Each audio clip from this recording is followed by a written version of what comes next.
Hello everyone, welcome to this video. In this video, we are going to discuss cloud computing based on the case study of Malaysia Library System.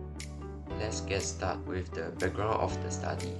We recognize the importance of seamless access to knowledge for students, researchers, and the public, but current library system is not efficient.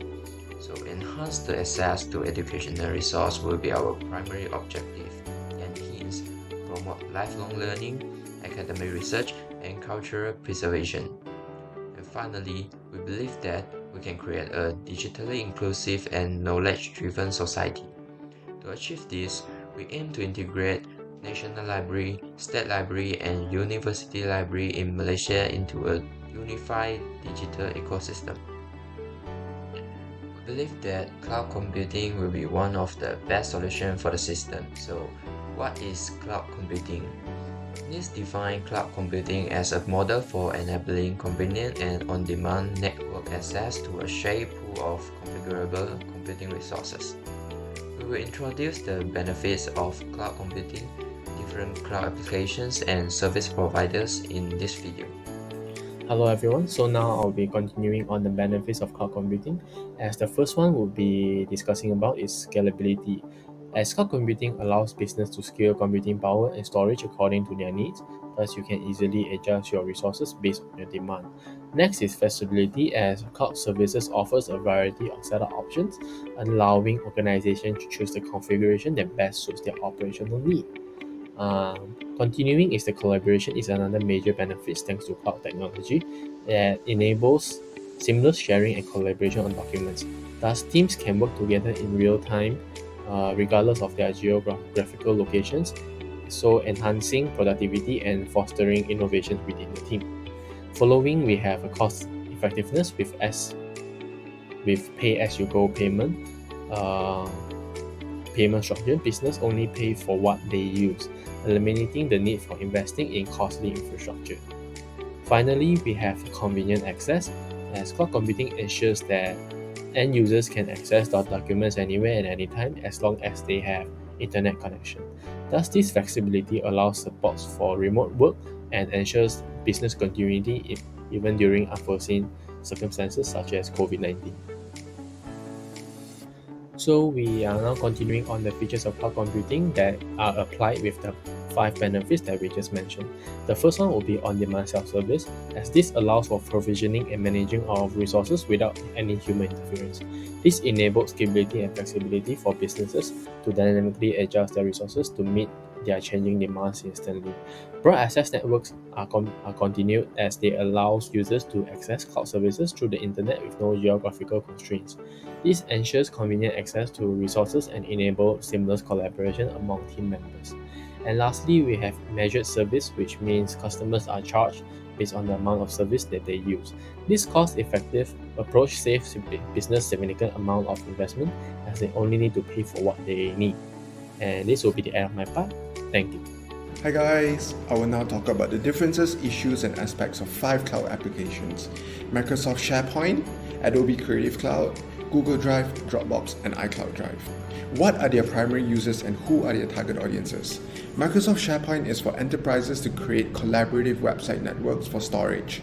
Adobe Creative Cloud is for creative professionals and design teams to produce creative visual and media content. Google Drive is for almost anyone wanting to store and access files in the Google Workspace. Dropbox is for storing files and photos online for individuals, teams, and small businesses. iCloud Drive is for storing files, documents, and more for Apple users. Now, these are the accessibilities for free users. SharePoint has 1 to 5 terabytes of storage. Adobe has limited web app functionalities in 5 gigabytes. Google offers 15 gigabytes in any file format. Dropbox has only 2 gigabytes and automatically backs up files. iCloud has 5 gigabytes for the integrated applications.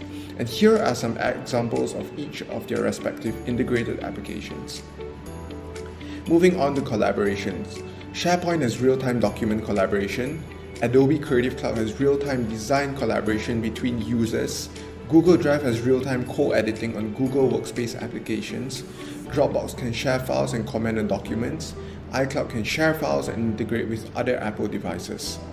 As for pros and cons, SharePoint is highly customizable and has tight security, but it is complex and has a steep learning curve and is pretty costly. Adobe has professional grade tools and learning resources, but high upgrade costs, is very resource intensive, and supports native file formats. Google Drive is easy to share files even in non-users. However, their files have size limits and slower syncing for larger files. Dropbox can sync large files rather quickly and has offline capabilities but limited storage plans and hard to share files externally. iCloud is user-friendly and backs up automatically but is only limited to Apple devices and has weak collaboration tools. Thank you. Hello everyone, so now I'll be continuing on the analysis of cloud tools for end users. There will be 3 of them, being AWS, Google App Engine, and Microsoft Azure. So the first thing I'll be starting on is the AWS advantages, being automatic scaling. If done appropriately, it can handle fluctuating traffic efficiently, minimizing the need for startup intervention. However, it is really platform dependent, so application may require significant modification to work in different server, different systems. Next, we will continue on Google App Engine, as the main advantage for it will be simplified deployment, as it offers automated tools abstracting much of the infrastructure from developers so they don't have to worry about the deployment. However, it has a potential for unexpected charges, so any misconfiguration or any unexpected heavy traffic can lead to high costs from them. And lastly, we will be continuing on Microsoft Azure, as Microsoft Azure has provided a great integrated ecosystem, as it works seamlessly with Windows Server, SQL Server, SharePoint, different kind of systems. However, it has a major disadvantage being limited resources, as some services have specific limitations that may require management and judgment. And this will be the end of my part, and thank you. Hi, so now I'll be discussing the evaluation of cloud providers for integrating Malaysia's library systems. We've considered 3 major providers: Amazon Web Services, Google Cloud Platform, and Microsoft Azure. Firstly, Amazon Web Services. So AWS offers a comprehensive range of services including EC2 for scalable computing, S3 for secure storage, RDS for managed databases, Lambda for serverless computing, and CloudFront for content delivery. Additionally, tools like Elastic Beanstalk for easy application deployment, Athena for querying data, and SageMaker for machine learning makes it available. So AWS operates on a pay-per-use model with monthly costs ranging from 2,300 to 6,900 based on what you want to apply. Next, we have Google Cloud Platform, GCP. It provides services such as Compute Engine for virtual machines, Cloud Storage for scalable storage, BigQuery for data analytics, and App Engine for web applications. Advanced tools like TensorFlow for machine learning and BigQuery ML for SQL-based models are also included. So GCP's pay-as-you-go model estimates costs between 1,800 and 6,500. Lastly, Microsoft Azure. Azure offers services including virtual machines for computing, blob storage for unstructured data, SQL database for relational databases, and Azure Functions for serverless computing. It integrates with Office 365, Azure ML, Azure Security Center. Azure's pricing is competitive with monthly costs between 2,000 and 7,200. So after thorough evaluation, I recommend AWS, Amazon Web Services for Malaysia's library integration. Here are some of the reasons why. So firstly, extensive service range. AWS offers a wide array of services for various needs, from computing and storage to machine learning and content delivery. Second is scalability and flexibility. AWS systems are easily expandable, accommodating growing users' demand.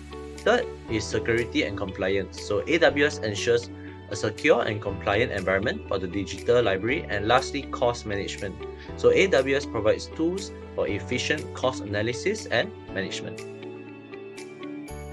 In conclusion, we have discussed the benefit of cloud computing, different cloud application and tools, and finally different cloud service provider.